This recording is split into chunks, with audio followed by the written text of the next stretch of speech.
La famille, bonjour à tous, j'espère que vous allez bien et que la journée fut bonne. Enfin les gars, enfin.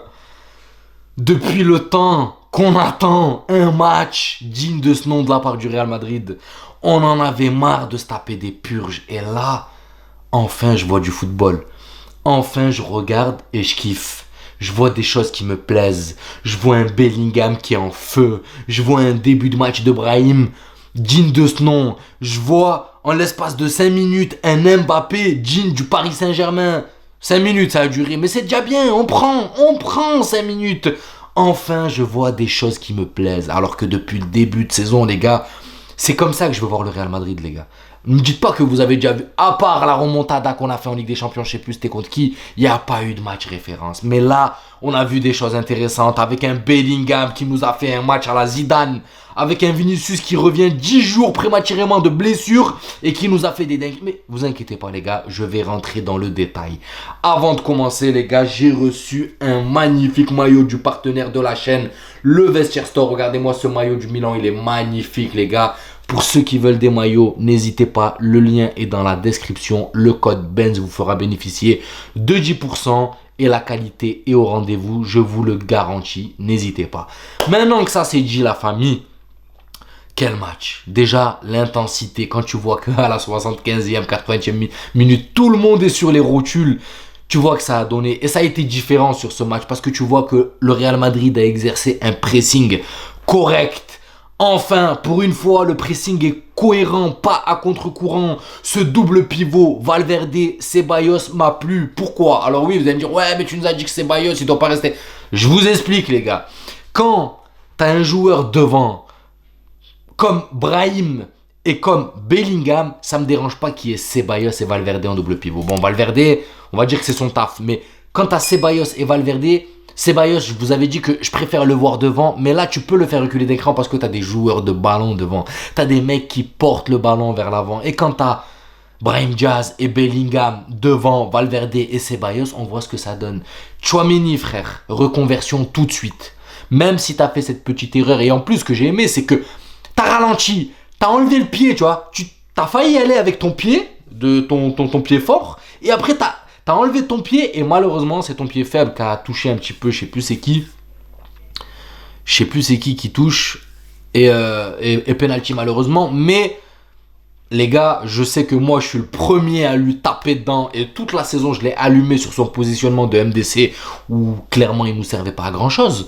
Là, honnêtement, en tant que défenseur central, c'est une tour de contrôle. Il prend tout de la tête, Non, moi j'ai bien aimé son match en tant que défenseur central, on va pas se mentir. Et ça reste une option. Ça reste une très bonne option d'avoir quand même un gabarit comme ça en défense centrale. Maintenant, il faut qu'il se perfectionne pour éviter les erreurs comme il l'a fait.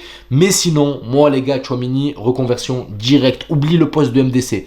Oublie parce que Ceballos peut le faire mieux que toi. Camavinga le fait mieux que toi. Voilà, la plupart des milieux peuvent faire ce que tu ne fais pas en fait. Donc, par contre, en défense centrale, tu fais ce que d'autres ne peuvent pas faire. Alors, s'il te plaît, songe à te reconvertir en défenseur central. Vasquez. Bon, les gars, Vasquez, c'était très compliqué face à Demola Lookman. Lookman, on connaît son talent. Comme ils disaient les commentateurs, il y a toute l'Europe qui se l'arrache. C'est un monstre, c'est un phénomène et il nous a fait mal sur ce côté. Cependant, Lucas Vasquez a fait ce qu'il a pu. C'est pas le titulaire de base, c'est Carvajal. Je pense qu'avec Carvajal, ça aurait été un peu plus compliqué. Maintenant, Lookman, les gars, c'est un technicien. C'est un technicien. C'est comme si t'as un Vinicius, tu vois. C'est comme si t'as un Vinicius. Voilà, bon, Vinicius, c'est au-dessus. Mais quand même, Lookman, il fait mal. Franchement, ce crochet intérieur frappe. Il a mis un beau but, il a mis un très beau but, donc c'était très compliqué pour Vasquez. Fran Garcia, bon, je t'ai tapé le match d'avant. Là, je trouve que ton match était cohérent. T'as chippé quelques ballons où tu t'es projeté vers l'avant. T'as pas trop pris de risques. On peut pas tout avoir. J'aime bien le fait que tu prends ces cours sur le côté. J'aime bien que tu te proposes. C'est très intéressant, donc je préfère que tu continues comme ça. Bellingham, les gars. Ça y est les gars, Bellingham il est en train de revenir à son niveau là. Parce que c'est Zidane qu'on a vu sur le terrain les gars, c'est pas Bellingham. Franchement, il a dit le commentateur. Quand il est au sol et qu'il ratisse le ballon, je vous jure, la gestuelle, tout. J'ai l'impression que c'est un peu fait exprès. Lui aussi, il veut ressembler à son idole qui est Zidane. Donc, et franchement, il y arrive les gars. Parce que je vous jure, il y a des phases de jeu où t'as l'impression que c'est Zidane qui est sur le terrain les gars. C'est une dinguerie. Mais l'élégance, balle au pied, tout. Non, franchement. Bellingham, masterclass. J'ai pas regardé qui est l'homme du match, mais j'espère que c'est lui, les gars. Même si Vinicius, avec son retour, première mi-temps un peu mitigé, mais au fur et à mesure du match, tu vois que ça se débloque. Hein. Tu vois que moi, le fait que Vinicius, attaquant normalement, tu vois, décroche de 60 mètres, tu vois, pour pas trop se fatiguer et oriente le jeu, d'accord, qui envoie des caviars à Bellingham sur son but là. C'est une dinguerie, les gars. C'est une dinguerie. On n'a pas un attaquant qui a été capable de faire ça. Là, t'as Vinicius qui se dit, bon, je peux pas courir. Il a adapté sa performance. Il a vu que physiquement, il était faible, qu'il ne pouvait pas trop galérer, que c'était compliqué vis-à-vis des défenseurs de l'Atalanta. Il s'est dit, bon, attends, je vais décrocher, je vais attirer vers moi et je vais libérer des espaces. Avec un Fran Garcia qui dédouble sur le côté et Bellingham qui prend toujours les bons espaces. Même Rodrigo, si aujourd'hui il était un petit peu nul, mais tu sais, quand t'as un Rodrigo devant, t'es obligé de le marquer, le prendre au marquage. Donc, ça crée des espaces. Et t'as un Vinicius qui te fait des décrochages de 50-60 mètres, qui revient, qui passe même le milieu de terrain et qui t'oriente, qui t'envoie des caviars. Il a fait 2-3 fois, les gars. Il a décroché, bam, il se retourne, il regarde, il arrose devant et les balles sont précises. Hein. Moi, je vous dis, Vinicius, j'ai l'impression qu'il peut jouer même 10, les gars. C'est une dinguerie. Il peut jouer même 10. Vinicius, Bellingham, pour moi, très bon match. Brahim qui fait un bon début de match et au fur et à mesure de la rencontre, il s'éteint. Non, les gars, on a vraiment été dans la maîtrise. Moi, je trouve que là, j'ai retrouvé un Real Madrid qui est dans la maîtrise, qui encaisse malheureusement, mais qui est quand même dans la maîtrise. Premier but, c'est un penalty. Le deuxième, c'est un exploit individuel d'Ademola Lookman. On a failli se faire égaliser. Là, c'est pas le même match. Hein. Si on se fait égaliser à la dernière minute par Retegui, là, c'est pas le même match, les gars. C'est pas là. C'est juste parce que là, bon, je suis content parce qu'on remonte un peu dans le classement de Ligue des Champions. Voilà, ça soulage un petit peu, mais l'Atalanta pousse. Après. Bien sûr, c'est la meilleure équipe d'Europe. C'est la meilleure équipe d'Europe à l'heure actuelle. Ils ont gagné pratiquement tous leurs matchs. Ils sont invaincus en Ligue des Champions. Ils sont dans le top 5, il me semble. Donc là, ils sont premiers de la Serie A.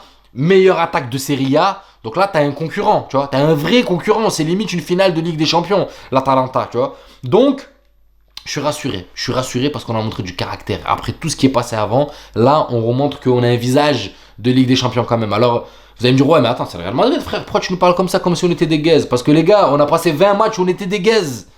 Donc c'est normal que je me suis un peu chié dessus, tu vois. C'est normal que là, quand tu joues l'Atalanta, qui est la meilleure équipe d'Europe, c'est normal que tu te fasses un peu dessus, tu vois. Ancelotti, un peu tardif les changements. Les changements ont été bons, c'est les bons changements qu'il fallait faire. Hendrick, je vais pas vous mentir, il y a quelque chose contre lui. C'est pas possible que tu rentres Rodrigo qui revient de blessure, qui est pas prêt du tout, tu le ressens, il est fatigué, il est à la ramasse et tu laisses l'autre sur le banc. À mon avis, il y a quelque chose de personnel, les gars. On en fera une vidéo pour essayer de comprendre ce qui se passe. Je vais quand même essayer de faire le tour, essayer de comprendre un petit peu. Mais il y a quelque chose de personnel contre Hendrick. C'est pas normal. Pour moi, c'est pas normal. Surtout que tu vois que là, Rodrigo était très limite. Très, très limite pour jouer. Même Vinicius, les gars. Même Vinicius qui revient prématurément de 10 jours. Hein. Vinicius qui revient prématurément de 10 jours et qui nous claque un match comme ça. À la fin, on l'a vu, hein, qui a commencé à se gratter le mollet et tout. Donc j'espère que ça va pas nous porter préjudice. Parce que des fois, on joue avec le feu. Et là, une fois de plus, bon, maintenant, des fois, je joue avec le risque. Tu gagnes, mais des fois, il faut faire attention. Bien sûr, je termine avec Mbappé qui a mis son but. Et je vous jure qu'en l'espace de 5 minutes, j'ai retrouvé un Mbappé digne de ce nom, quoi. Un Mbappé Monaco, un Mbappé PSG. Bon, Monaco, j'exagère parce que Monaco, il était vraiment injouable. Mais les dernières années PSG, tu vois. Pas le prime PSG, mais les dernières années où il était encore un petit peu, il y avait encore un peu d'éclat, un peu de fulgurance. Maintenant, 5 minutes, 10 minutes, comme je vous l'ai dit, les gars, je prends. Et je sais que petit à petit, c'est des choses qui vont faire que ça va augmenter sa confiance. Vous voyez le délire? Dans l'ensemble, on est content, on a fait un bon match. Moi, je vous dis, pour une fois, les gars, je suis pas devant une purge et je m'enjaille un peu devant le match. Je suis content. Il y a du palpitant, il y a de l'émotion, il y a du. C'est pas comme les derniers matchs, les gars, où on est là, on est comme ça, mais on se dit, putain, sérieux, quoi. Faites quelque chose, bougez, donnez un peu de mouvement. Là, on est au pressing cohérent. Tout le monde est là, tout le monde a la dalle. Donc voilà la famille, j'espère que la vidéo vous plaira. N'hésitez pas à vous abonner, à liker, ça donnera beaucoup de force à la chaîne. Pour ceux qui veulent des maillots, les gars, n'oubliez pas le Vestiaire Store dans la description. Le code Benz, moins de 10%. Les maillots sont pas chers et la qualité est exceptionnelle. Je vous dis à demain pour débriefer le match du Barça et je vous souhaite une bonne soirée. Ciao la famille.